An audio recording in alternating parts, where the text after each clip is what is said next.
ஆண்டவராகிய இயேசு கிறிஸ்து நேற்ற நாமத்திலே உங்களை வாழ்த்துகிறேன். இந்த நாளில் கூட இந்த காணொலி மூலமாக உங்களை காண்பதிலே பெரிய மகிழ்ச்சி அடைகிறேன். இந்த நாளில் கூட நாம் ஆண்டவரை ஆராதிக்க முடியாதபடிக்கு, ஆலயத்துக்கு வர முடியாதபடிக்கு பல தடைகள் இருக்கணும். நம்முடைய வீட்டிலிருந்து ஆண்டவரை நோக்கி நாம் பார்ப்பதற்கு, குடும்பமாக நாம் அமர்ந்திருந்து அவருடைய சமூகத்தில் தரித்திருப்பதற்கு தேவன் தந்துள்ள வாய்ப்புக்காக நான் அவருக்கு நன்றியிலே இருக்கிறேன்.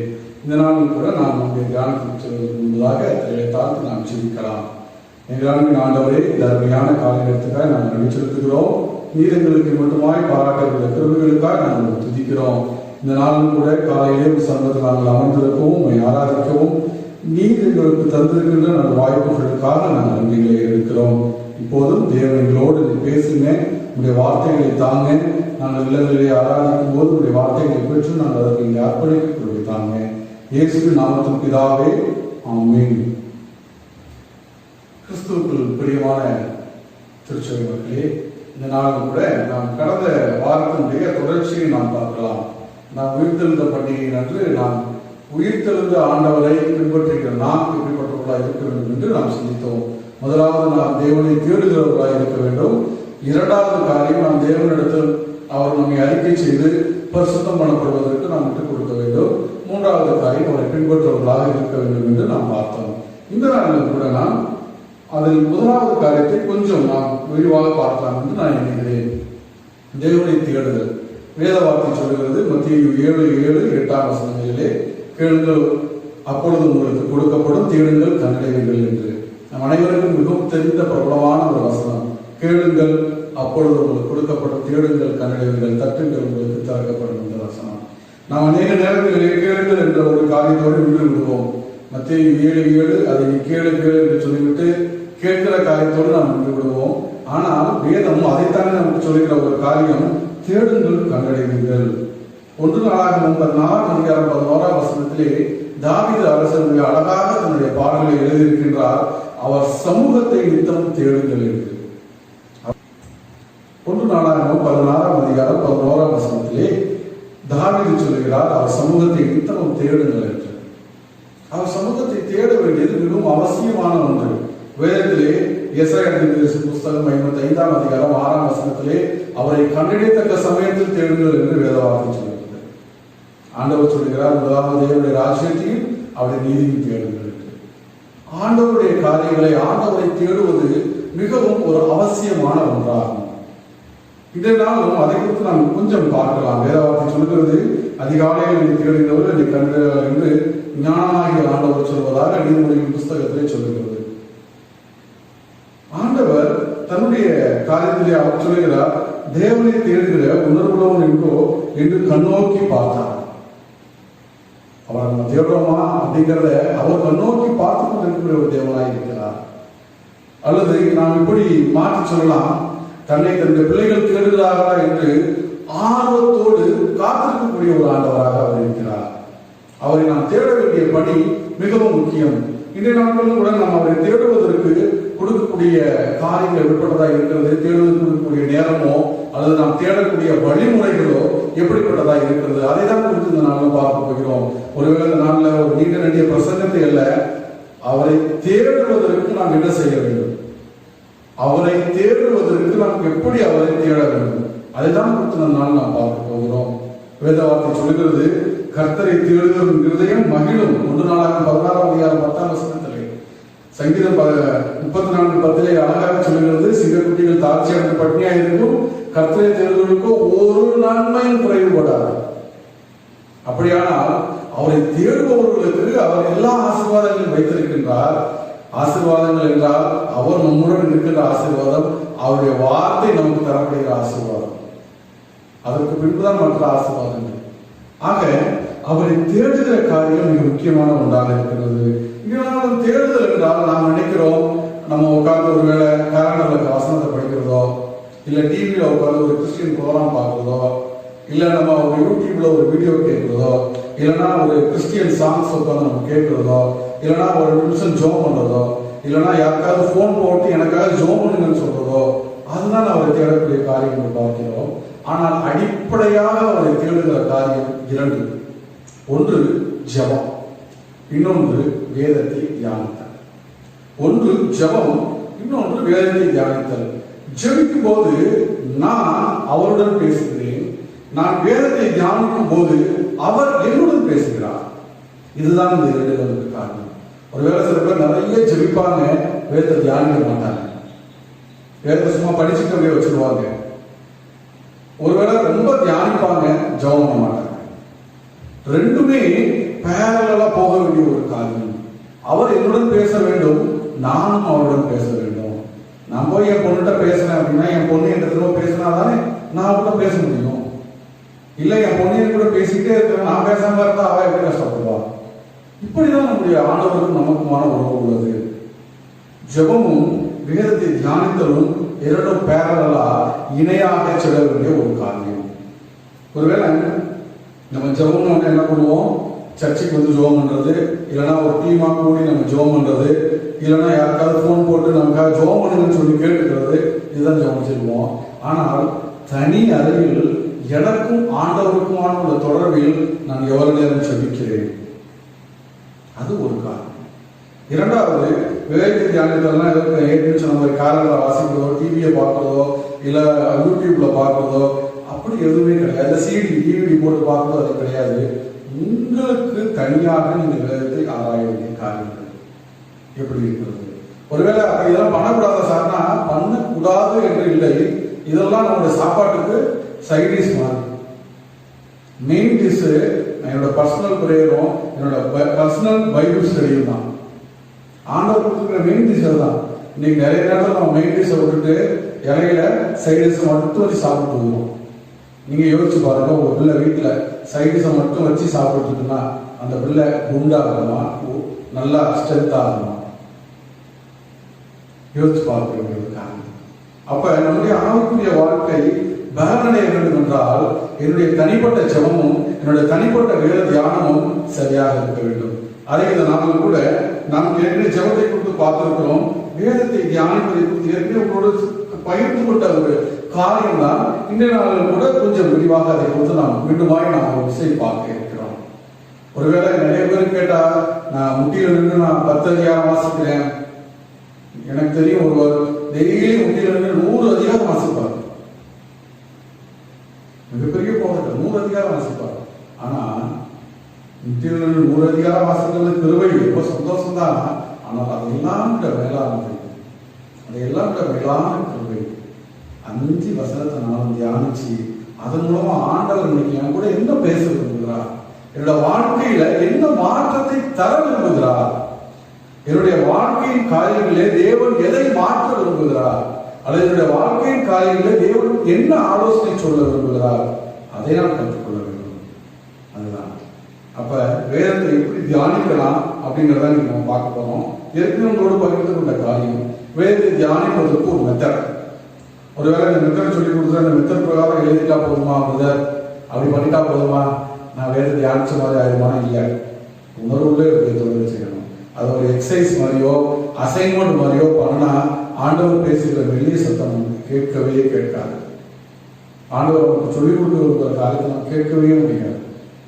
தாகத்தோடும் வாஞ்சியோடும் நம்ம வேதத்தை ஆராய வேண்டும், தியானிக்க வேண்டும் என்ற காரியத்தோடும் நாம் அதை பார்க்கும் போது, இதில் ஈடுபடும் போது ஆண்டவருடைய வெளிய சத்தத்தை நாம் கேட்க முடியும்.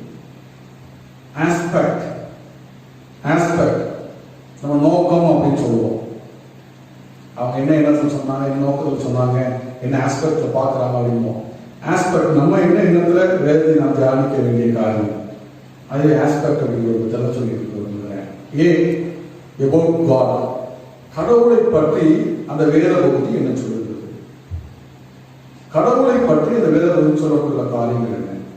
எஸ், sins to confess, அறிக்கையிட வேண்டிய பாவங்கள் அங்கு என்னென்ன குறிப்பிடப்பட்டுள்ளன. மூன்றாவது P, promises given, அங்கு கொடுக்கப்பட்டுள்ள வாக்குத்தத்தங்கள் என்ன. நான்காவது E, example to follow or not follow, நாம் பின்பற்ற வேண்டிய முன்மாதிரிகள், அது பின்பற்ற கூடாத முன்மாதிரிகள். இந்த இரண்டுமே விதத்தில் இருக்கும். ஆண்டவர் ஏதோ எல்லாத்துக்கும் நல்ல காரியம் ஒன்றும் இல்லை, பின்பற்றக்கூடாத காரியத்தையும் இதில் ரெக்கார்ட் பண்ணி வச்சிருக்கிறார். அடுத்தது C, commands to obey, நாம் கீழ்ப்படிய வேண்டிய கட்டளைகள் என்னென்ன. T, அதற்கான ஒரு தீம் அல்லது ஒரு டாபிக் நம்ம அதை கொடுக்கிறோம். ஆஸ்பெக்ட், இந்த மெத்தடின் அடிப்படையை நாம் தியானிக்கலாம். இதே நாளில் கூட நம்முடைய தியானத்திற்காக ஒரு வேத பகுதி எடுத்துள்ளேன். நம் அனைவருக்கும் மிகவும் தெரிந்த ஒரு வேத பகுதி, பிரபலமான வேத பகுதி, ஆதியாகமம் 12ஆம் அதிகாரம்.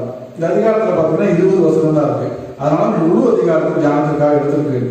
ஒருவேளை நம்ம தியானத்திற்காக எடுக்கும்போது பின்பற்ற வேண்டிய காரியங்கள் என்னன்னா, காலை நேரத்துல, அதுவும் அதிகாலை நேரத்துல நீங்க பைபிள் ஸ்டடி பண்ணீங்கன்னா உங்களுக்கு ரொம்ப பிரயோஜனமாக இருக்கும். அமைதி வேலை, குவைட் டைம் அப்படிம்போம். காலையில் ரொம்ப அமைதியா இருக்கும், உங்க மைண்ட் ரொம்ப ஃப்ரெஷ்ஷா இருக்கும்.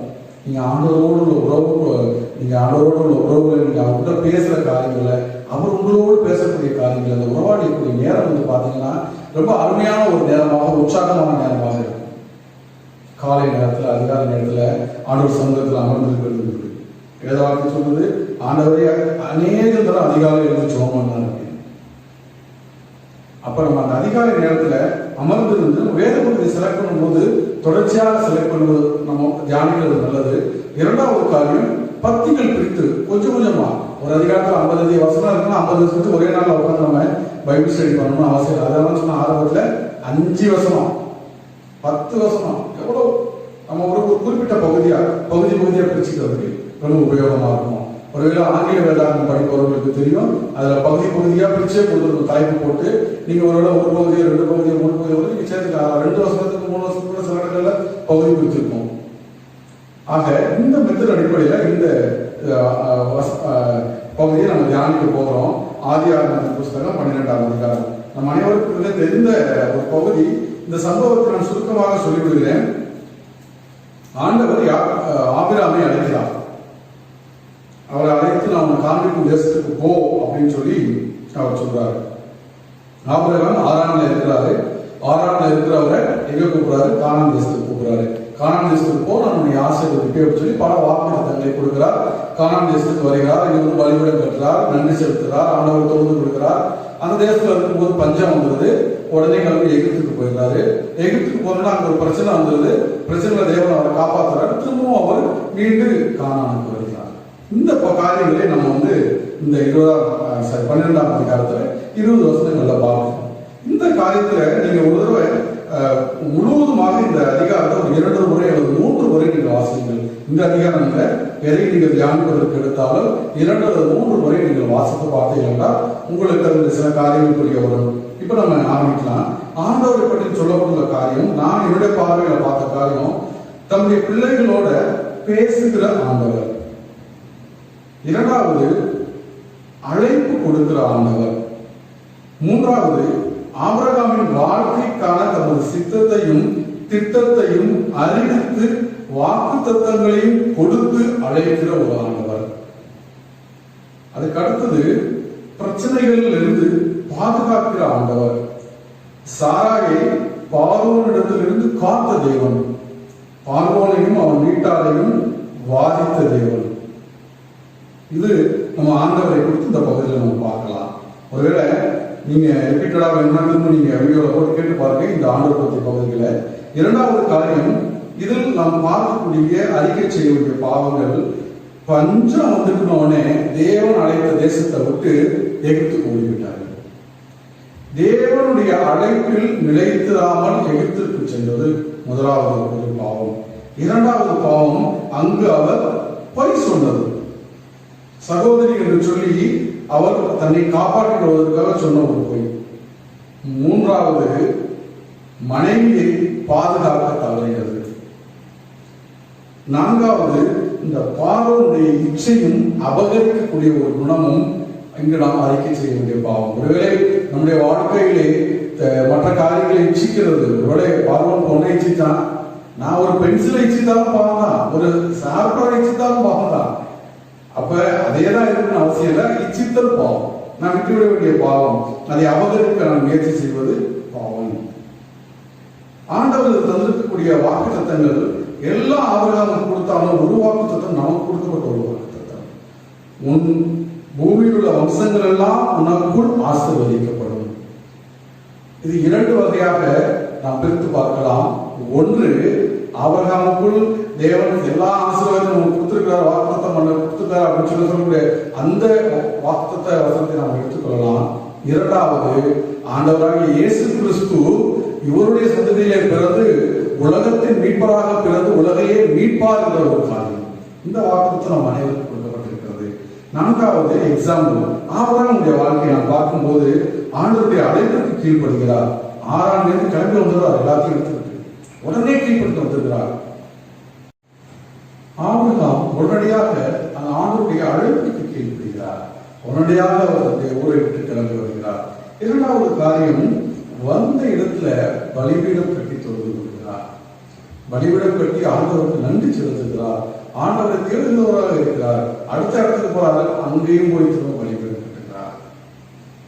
ஆக தான் இருந்த இடங்களிலே ஆண்டவரை தேடுகிறவராக இருந்தார். ஆண்டவருக்கு பலிபீடம் கட்டினார், நன்றி செலுத்தினார். ஆனால் பஞ்சம் என்று வந்த பொழுதோ அவர் எகிப்துக்கு போய்விட்டார். அழைப்பு நிறைவேற்றாமல் சென்று விட்டார். அங்க போயிட்டு அடுத்து பிரச்சனை வரும்னு பயந்து போய் சொன்னார். தன்னுடைய மனைவியை பாதுகாக்க தவறிவிட்டார்.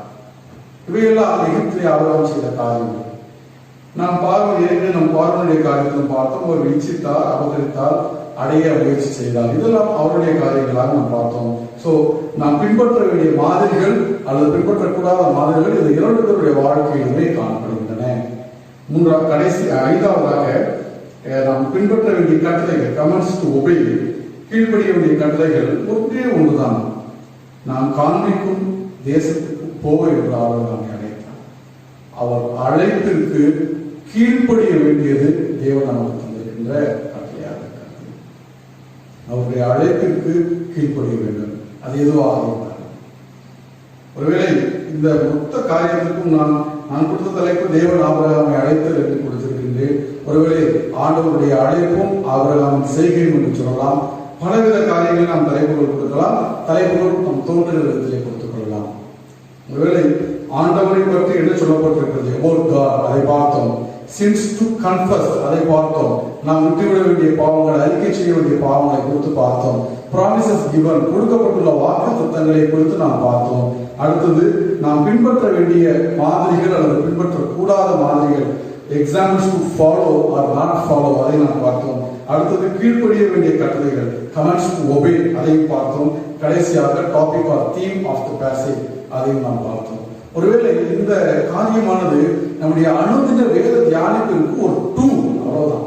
அனுதின வேத தியானிப்பிற்கு இது ஒரு டூலாக நாம் பயன்படுத்தி கொண்டு நாம் தேவனோடு ஒருவேளை வளர வேண்டும். இது வைத்து ஆண்டவர் என்னோட என்ன பேச விரும்புகிறார், ஒருவேளை நான் குறி சொல்லக்கூடாது, நான் நிச்சயிக்க கூடாது, ஒருவேளை நாம் அழைப்பு நிலைத்திருக்க வேண்டும் என்று சொல்கிறார், எதற்கு நான் கீழ்ப்பட வேண்டும் என்று சொல்கிறது. நான் இந்த பகுதி நான் எழுதினேன், இதுக்குள்ள ஆண்டவர் கூட பேசுற காரியம் என்ன, அதாவது ஆண்டவர் கேட்டா ஆண்டவர் பேசுவார். ஆண்டவர் உணர்த்துவார், இந்த காரியத்தை நீ சரி பண்ண வேண்டியிருப்பா, இந்த காரியத்தை நீ விட்டுக் கொடுக்க வேண்டியிருப்பா, இந்த காரியத்தை நீ கீழ்ப்படிய வேண்டியிருப்பாங்க. அப்ப நான் என்ன அர்ப்பணித்து நான் செபிக்க முடியும். ஒருவேளை நம்ம பிரச்சனை மத்தியில் இருக்கும்போது ஆண்டவர் தருகிற வாக்கு தத்தங்கள் அல்லது ஆண்டவர் எப்படிப்பட்ட தேவன் என்பதை குறித்து நான் நம்பிக்கையோடு நான் ஆண்டவரை செபிக்க முடியும். இதைத்தான் நாம் இந்த வேதத்தை தியானிக்கிறது மூலமாக நாங்கள் கற்றுக்கொண்டோம். ஆண்டவரை தேடுவது மிக முக்கியமான காரியம். அதிலும் சரியாக ஆண்டவரை தேடுவது மிக முக்கியமான காரியம். நான் போயிட்டு என் பொண்ணுகிட்ட பேசாம வேற ஏதோ ஒரு பொண்ணை பார்த்துட்டு பேசிக்கிட்டே இருக்கோம்னா என் பொண்ணுகிட்ட பேசுற மாதிரி ஆக. ஆக நான் பேசுவது சரியான நபரிடம் பேச வேண்டும். அவர் என்னோடு பேசுவதை புரிந்து கொள்வதற்கு நான் ஆயத்தமாக இருக்க வேண்டும். அதற்கு ஒரே காரியம், அவருடைய வேதத்தை நான் தியானிக்கும் போதுதான். கடைசியாக ஒரே ஒரு வார்த்தை சொல்லி நான் முடிக்க விரும்புகிறேன். ஒருத்தங்க ரொம்ப அழகாக ஒரு பிரசங்கியாச்சுன்னு ஒரு காரியம், மலையை தொட்ட ஒரு காரியம். நிறைய பேர் கடவுளுடைய சித்தத்தை புரிந்து கொள்வது எப்படி, கடவுளுடைய சித்தத்தை அறிந்து கொள்வது எப்படி, how to know the will of God, how to understand the will of God என்றெல்லாம் புத்தகங்கள் வாசிப்பார்கள், கேள்வி கேட்பார்கள், அதற்கு புத்தகங்களை தேடி போவார்கள், அப்படிப்பட்ட பிரசங்களுக்கு அவர் முக்கியத்துவம் கொடுப்பார்கள். நான் உங்களுக்கு ஒன்றை சொல்லிக் கொள்கிறேன், this is the will of God என்று அவர் வேதாகத்தை தூக்கி காண்பித்தார். இது முழுவதுமே ஆணுடைய சித்தம் என்று காண்பித்தார். அப்ப ஆணுடைய சித்தத்தை நான் வேதத்திலிருந்து மாத்திரமே நான் அறிய முடியும். ஆண்டவருடைய திட்டத்தையும் என் வாழ்க்கையில் வைத்திருக்கிற சித்தத்தையும் அவருடைய விருப்பங்களையும் நான் இந்த வேத புத்தகத்திலிருந்து மாத்திரமே நான் அறிய முடியும். இந்த வேத புத்தகத்தை நான் அனுதினமும் தியானிக்கும் போது மாத்திரமே என் தேவன் என்னோடு பேச முடியும். ஒருவேளை அப்படிப்பட்ட கிருபையில தேவன் நமக்கு இந்த நாள் தந்தருவாராக. தலைகளை தாழ்த்தி நாம் ஜெபம் செய்வோம். எங்களால் ஆண்டவரே இந்த அருமையான காரியத்துக்காக நன்றி செலுத்துகிறோம். உங்களுடைய கிருபைகளுக்கு அத்துதிக்கும் ஸ்தோத்திரங்கள் ஏறெடுக்கிறோம். நீங்க எங்களோடு பேசுனீங்க, எங்களுக்கு தந்திருக்கின்ற ஆண்டவரே உங்களுடைய வேதத்தை தியானிக்கிற காரியங்களை எங்களை அழைக்கிறீங்கப்பா. எங்களை தாழ்த்துகிறோம், எங்கள் குறைகளை நீக்கி போடுவோம். நாங்கள் உண்மையும் உங்களுடைய வேதத்தை முக்கியப்படுத்தும் தியானிக்கிற மனங்களாய் எங்களை மாற்றும். யாவற்றையும் பொருட்படுத்திக் கொள்ளுங்க. இந்த ஆண்டவரே கொள்ளை நோய் பரவுகிற சமயத்திலே நீங்கள் தந்திருக்கின்ற பாதுகாப்பிற்காக நன்றி. இதில் ஆண்டவரே இந்த கொள்ளை நோயில் பாதிக்கப்பட்டிருக்கிற மக்களுக்கு விடுதலை தாரும். ஆண்டவரே தொடர்ந்து எங்கள் தேசத்தை காத்துக்கொள்ள வேண்டுமாய் தெரிந்திருக்கிறோம். எல்லாவற்றையும் நாங்கள் தாழ்த்துகிறோம். மீண்டும் நாங்கள் சமூகத்தில் கூடி வருவதற்கும் இது கிருபையை தாங்க. இயேசுவின் நாமத்தில் பிதாவே, ஆமென். கிறிஸ்துவுக்கு அன்பான மக்களே, இந்த நாள் இந்த காரியத்தை குறித்து பேசுவதற்கான முகாந்திரம் என்னவென்றால், நாம் வீடுகளில் இருக்கிறோம். ஒருவேளை தொலைக்காட்சிகளிலே அல்லது யூடியூப் சேனலிலே நாம் நேரத்தை செலவழிக்காமல் பயனுள்ள வகையில் அவனுடைய வேதத்தை தியானிக்க வேண்டும், அதற்கான முயற்சிகளை மேற்கொள்ள வேண்டும் என்பதற்காக தான் இன்றைய நாளில் கூட இந்த காரியங்களை உங்களோடு பேசுவதற்கு தேவன் கிருபை தந்தார். தொடர்ந்து அப்படி உங்களுடைய வாழ்க்கையில் இந்த காரியங்களை அபியாசப்படுத்தி நீங்கள் பழக்கப்படுத்திக் கொண்டு ஆண்டவருடைய ஆசையை பெற்றுக் கொள்ளுமாறு உங்களை நான் கேட்டுக்கொள்கிறேன். ஆண்டவர் உங்களை ஆசீர்வதிப்பாராக.